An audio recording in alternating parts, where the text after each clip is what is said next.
हरे कृष्णा प्रभु जी। हरे कृष्णा हरे कृष्णा। प्रभु जी, आज महाभारत का कोई एक अच्छी कथा सुनाइए जो कि हमारे जितने भी भक्तगण ये सुन रहे हैं उनको उस कथा का ज्ञान हो सके और उस कथा को वो आगे भी हमारे भक्तगणों तक पहुंचाएं। महाभारत युद्ध के समय में युद्ध चालू था। अच्छा। युद्ध के समय में कौरव 5 दिन युद्ध खत्म हो गया। 5 दिन में कौरव के 60 भाई मार दिए गए। अच्छा दुर्योधन बहुत बौखला करके अच्छा भीष्म पितामह के पास में गया। अच्छा बोला कि तुम मेरा तरफ से युद्ध कर रहे हो, लेकिन मन से नहीं कर रहे हो। अच्छा। खाते मेरा हो, हाँ। लेकिन मेरे तरफ से मन से युद्ध नहीं कर रहे हो। अच्छा। बहुत उनको हाँ। जलील किया, हाँ। एक प्रकार से अपमानित किया। हाँ। तो भीष्म पितामह बोले कि क्या बात है। बोलते 5 पांडव 5 के 5 हैं अच्छा और मैं 60 भाई मेरे मार दिए गए। अच्छा तो भीष्म पितामह 5 बाण निकाल के रख लिए। अच्छा बोलते ठीक है, जाओ कल 5 बाण से 5 पांडवों का वध कर दूंगा। अच्छा तो दुर्योधन तो बहुत खुश हो गया, अच्छा। लेकिन जैसे पांडवों के शिविर में बात फैली तो द्रौपदी एकदम दुखी हो गई, अन्न जल छोड़ त्याग कर दिया। अच्छा तो उनको नींद नहीं आ रही है। रात आधी बीत गई कि अभी सोच के आधी रात हो गया, कोई उपाय नहीं मिला। तो सब थक करके कृष्ण के पास में गई। अच्छा कृष्ण के शिविर में गई तो कृष्ण देखे, अरे द्रौपदी तुम अभी सोई नहीं हो। बोलती नींद कैसे आएगा कन्हैया, कल मैं विधवा हो जाऊंगी। अच्छा भीष्म पितामह ने ऐसा प्रण किया है, अच्छा मैं 5 पांडवों को वध कर दूंगा। और भीष्म पितामह भला जिसको मारेंगे कौन बचा पाएगा। हाँ उनके जैसा शक्तिशाली तो कोई था नहीं उस समय। हाँ तो इसलिए मेरे को अन्न जल नींद सब मेरा परित्याग कर दिया हूँ मैं, और मैं आपके शरण में आई हूँ। कृपया आप ही बचा सकते हो उनको, अच्छा और कोई बचा नहीं सकता है। अच्छा तो भगवान कृष्ण ने बोला देखो ठीक है, मैं क्या बचाऊंगा, मैं उपाय बताता हूँ और उपाय तुमको करना होगा। तो द्रौपदी बोली हे कन्हैया, मैं अपने पति को बचाने के लिए कुछ भी कर सकती हूँ, कोई भी उपाय बताएंगे, कोई भी बताएंगे, मैं कुछ भी करने को तैयार हूँ। और प्रभु जी, ये जो द्रौपदी जी ने कहा कि मैं अपने पति को बचाने के लिए कुछ भी कर सकती हूँ, तो ये मुझे लगता है ये हमारे भारतवर्ष में हर स्त्री अपने पति को बचाने के लिए अगर वो किसी भी तरह की परेशानी में है तो वो कुछ भी कर सकती है। यही पतिव्रता का लक्षण है, अपने पति को बचाने के लिए हर कुछ करने को तैयार रहती है। हाँ, ये हमारे भारत की सनातन धर्म की परंपरा रही है। हाँ, और इस परंपरा को जो भी लोग सुन रहे हैं उनको इसको समझना चाहिए, सुनना चाहिए, पालन करना चाहिए और ज़्यादा से ज़्यादा लोगों में इसको फैलाना चाहिए। बिल्कुल सही। तो बाद में कृष्ण ने बोला, द्रौपदी बोला कन्हैया बताइए। बोलते देखो अभी आधी रात से ज़्यादा तो हो गया, अभी थोड़ी देर तुम और रुको, अभी ब्रह्म मुहूर्त होएगा ना। तो भीष्म पितामह संध्या बंदन करेंगे, और जैसे संध्या बंदन करके उठेंगे ना, अच्छा, तुम जाकर के घूंघट निकाल करके उनका चरण स्पर्श प्रणाम करो खाली। अच्छा, बस बाकी का काम मैं देख लूँगा। अच्छा।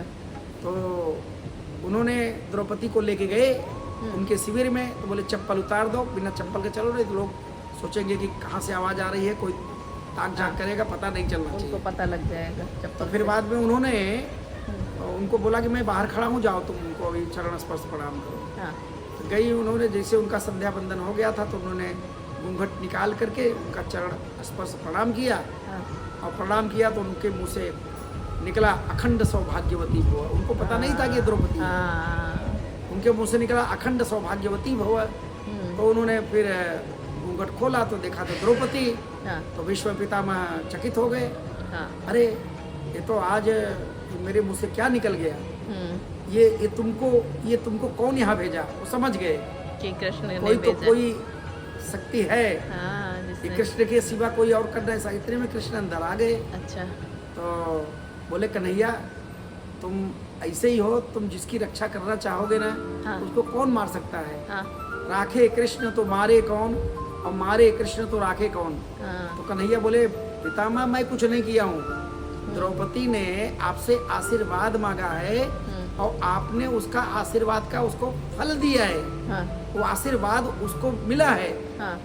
अगर यही आशीर्वाद पांडवों से कौरव एक दूसरे को करते, हाँ। प्रेम करते, तो ये हाँ। महाभारत युद्ध नहीं होता, युद्ध नहीं होता। इतना जन हानि नहीं होती थी, हाँ। कोई भी विधवा नहीं होती थी औरतें। हाँ।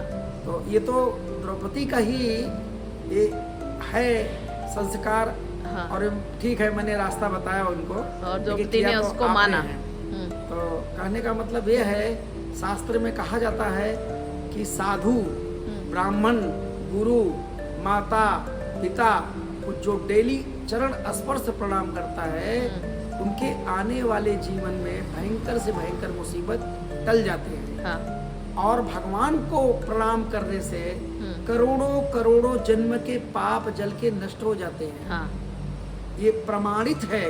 तो हमारे सनातन धर्म में ऐसी परंपरा है और आज भी चल रही है। हाँ। आज भी देखिए, लोग बड़े को प्रणाम करते हैं। हाँ।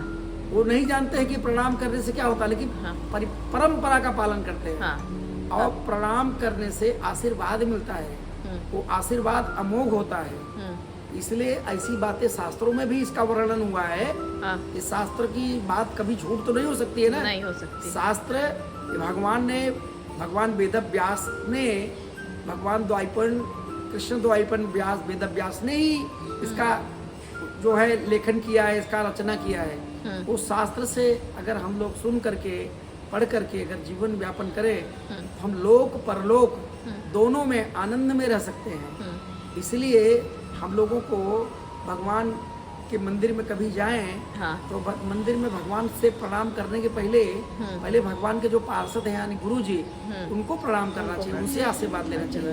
फिर बाद में भगवान के पास जाके के भगवान को प्रणाम करना चाहिए। हाँ। और प्रणाम करने से भगवद गीता में भी भगवान बोले हैं, श्री कृष्ण, मन मना भव मद भक्तो मदयाजी माम नमस्कुरु मामेव शशि सत्यम ते प्रतिजाने प्रियोष में। मेरे को ही नमस्कार करो, मेरे को ही प्रणाम करो, मेरी ही पूजा करो।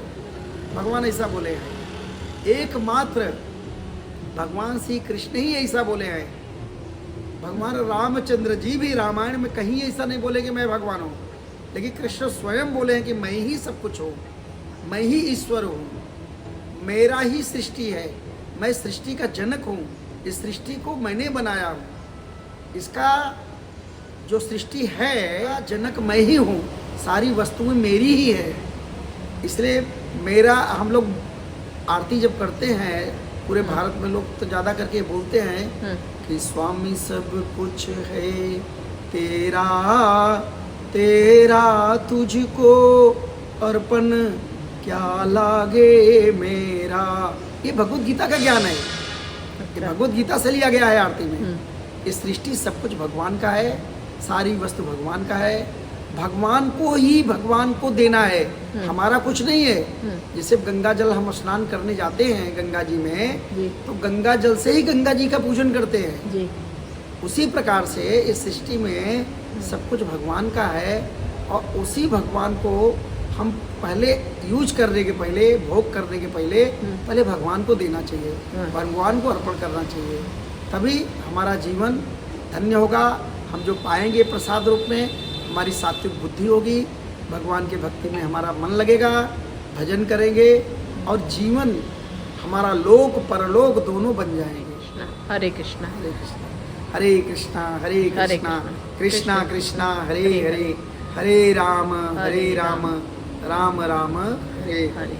भक्त लोग इसको सुन रहे हैं, उन सब तक हम ये अपने विचार, अपने सुविचार पहुंचाना चाहते हैं कि आप सब भी कृष्ण की शरण में आइए। एक बार कृष्ण जी की शरण में आया, उसको कभी पीछे मुड़ के नहीं देखना पड़ता है।